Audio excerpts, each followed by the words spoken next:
এবারে যে অঙ্কটা এসএসসি ফেজ 12 2024 এসেছে, বলছে 15 জন স্টুডেন্টের এভারেজ ওয়েট দেওয়া আছে 70 কেজি, আর 5 জন যে নতুন জয়েন করেছে, তাহলে এভারেজ ওয়েটে কি চেঞ্জ হবে সেটা আমাদের বের করতে হবে।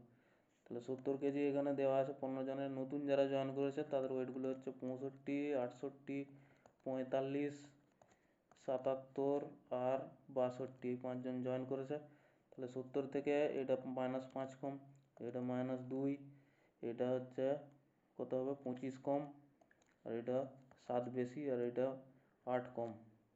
তাহলে এগুলো সব যোগ বিয়োগ করলে কত বেরোচ্ছে আমাদের? -5, -5, -2, -7, -32, 32 থেকে 25, -25, -8, -33। এখন কতজন হয়েছে? 20 জন হয়েছে, ভাগ করলে -1.62 দাঁড়াচ্ছে।